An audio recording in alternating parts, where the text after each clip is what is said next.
Hello friends, study with BS classes में आपका बहुत बहुत स्वागत है। आज हम 7 मार्च के करंट अफेयर्स के बारे में जानेंगे। तो स्टार्ट करते हैं आज के वीडियो। आज के प्रमुख समसामयिक मुद्दे कौन से हैं? दक्षिण कोरिया से सेमीकंडक्टर और ग्रीन हाइड्रोजन क्षेत्र में साझेदारी का आह्वान, है ना। जो विदेश मंत्री अभी दक्षिण कोरिया की यात्रा पर है, तो उन्होंने इस तरह का वक्तव्य दिया है। इसके बारे में जानेंगे। दूसरी खबर हमारी रहेगी, राज्यों के राजकोषीय कुप्रबंधन पर चिंता कर सकती है केंद्र सरकार। देखो, राजकोषीय राजकोषीय प्रबंधन के लिए केंद्र और राज्य दोनों सरकारों को जिम्मेदार ठहराया जाना चाहिए। तो इस पर हम अपनी इस पर जो आज न्यूज़ खबरों में रही है उसके बारे में जानेंगे। संविधान में संसद को खदानों और खनिज विकास का पूरा अधिकार नहीं। देखो, क्या होता है कि जो खदानों और खनिजों का जो निष्कर्षण होता है, इनमें से वो केंद्र और राज्य दोनों कर सकते हैं ना, पूरी तरह से केंद्र के अंतर्गत या जो संसद के अंतर्गत नहीं है ना। इसके बारे में जानेंगे। कोर्ट ने कहा है, संशय खुद साक्ष्य का स्थान नहीं ले सकते। छत्तीसगढ़ हाई कोर्ट ने ऐसा एक केस में इस तरह की बात कही कि अगर आपको किसी चीज़ में संशय है ना, डाउट है, तो वो साक्ष्य एविडेंस नहीं हो सकता। ठीक है। नेक्स्ट हमारी खबर है, हिंद महासागर में चीन पर नज़र रखेगा आईएनएस जटायु, है ना। आईएनएस जटायु को हाल ही में लॉन्च किया गया है। ये हिंद महासागर से क्या करेगा, चीन को सर्वाइलेंस करेगा। मतलब चीन से अगर भारत को किसी तरह का खतरा है तो आई जटायु उसमें महत्वपूर्ण भूमिका निभाएगा। अब हम देखते हैं कि दक्षिण कोरिया में सेमीकंडक्टर और ग्रीन हाइड्रोजन क्षेत्र में साझेदारी का आह्वान, है ना। एस जयशंकर ने सियोल में 10वें भारत चीन कोरिया संयुक्त आयोग की अध्यक्षता करते हुए बुधवार को अपनी प्रतिपक्षी चो ताई-युल को संबोधित कर कहा कि परंपरागत क्षेत्र में हमारा सहयोग बढ़ता जा रहा है, लेकिन अब हमारी रुचि नए क्षेत्र की तकनीकों का विस्तार देने में है। विदेश मंत्री जयशंकर दक्षिण कोरिया की गिमही सिटी के मेयर होम तांग योंग से भी मिले। इसके लिए महत्वपूर्ण तकनीकों, सेमीकंडक्टरों, ग्रीन हाइड्रोजन, मानव संसाधन गतिशीलता, परमाणु सहयोग, सप्लाई चेन को पलटना आदि शामिल है। विदेश मंत्रालय ने बयान जारी करके कहा कि जेसीएम में दोनों सरकारों के कई मंत्रालयों के प्रतिनिधि शामिल हुए। द्विपक्षीय व्यापार, निवेश, विकासात्मक सहयोग, रक्षा व सुरक्षा, तकनीक और संस्कृति के क्षेत्र में सहयोग पर विचार विमर्श हुआ। हिंद प्रशांत क्षेत्र की साझा चिंताओं पर भी चर्चा हुई। इस अवसर पर विदेश मंत्री एस जयशंकर ने कहा कि भारत और दक्षिण कोरिया अब अहम साझेदार बन चुके हैं। इस द्विपक्षीय आदान प्रदान से दोनों देशों के बीच सतत विकास देखा गया है। उन्होंने एक्स पर पोस्ट में कहा कि व्यापार, उद्योग और ऊर्जा मंत्री अहम ड्यूकेगेन से मिलकर वे बहुत खुश हुए। ठीक है, तो ये महत्वपूर्ण खबर है आज की।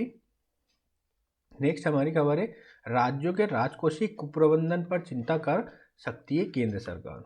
सुप्रीम कोर्ट ने कहा कि राज्यों द्वारा राजकोषीय कुप्रबंधन ऐसा मुद्दा है जिसके बारे में केंद्र सरकार को चिंता करनी चाहिए, क्योंकि ये देश की अर्थव्यवस्था पर असर डालता है। जस्टिस सूर्यकांत और जस्टिस केवी विश्वनाथन की पीठ ने मुद्दे को सुलझाने की जरूरत पर जोर देते हुए कहा कि केंद्र और राज्य के बीच वार्ता सिर्फ इसलिए नहीं रुक जानी चाहिए कि याचिका अदालत में लंबित है। सुप्रीम कोर्ट ने उक्त टिप्पणी केरल सरकार की उस याचिका पर की जिसमें केंद्र सरकार पर उधारी की सीमा तय करके राज्य के वित्तीय नियमन के विशिष्ट, स्वायत्त और पूर्ण अधिकार में हस्तक्षेप करने का आरोप लगाया गया है। इसमें खुले बाजार से उधार लेने सहित सभी स्रोतों से राज्य की उधारी को सीमित कर दिया गया है।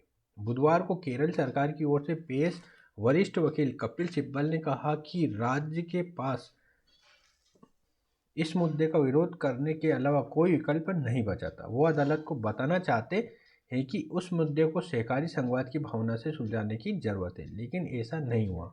इस समय राज्य को राहत की जरूरत है।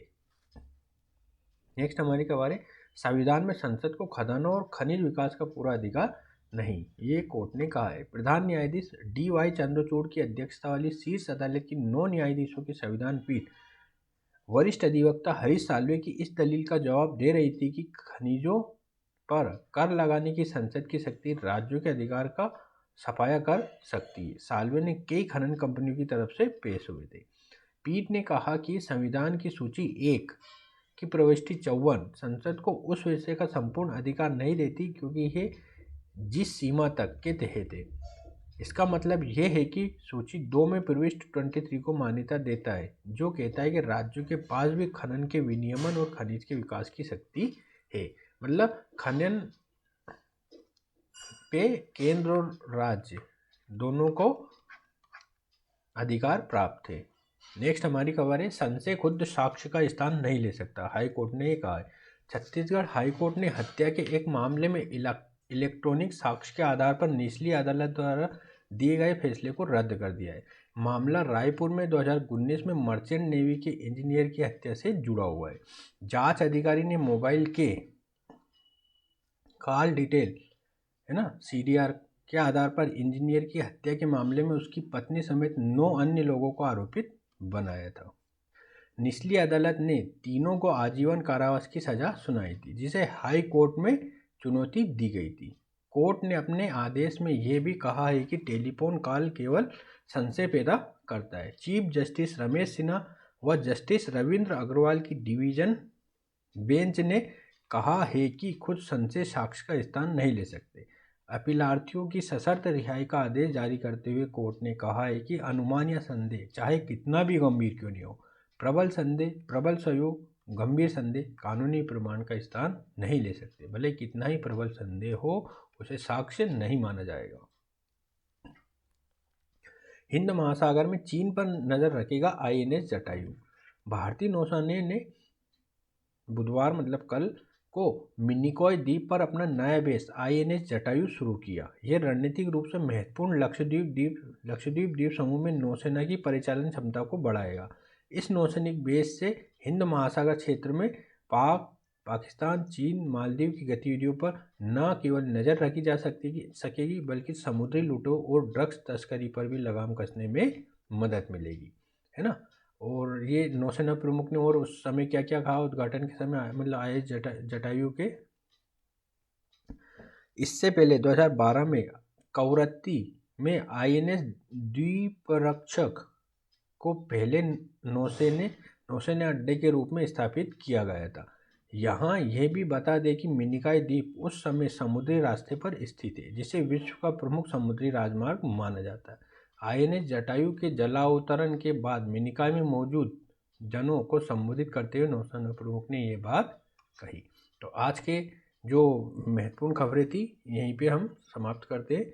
अगले वाले वीडियो को कल देखेंगे। तो वीडियो देखने के लिए बहुत बहुत धन्यवाद।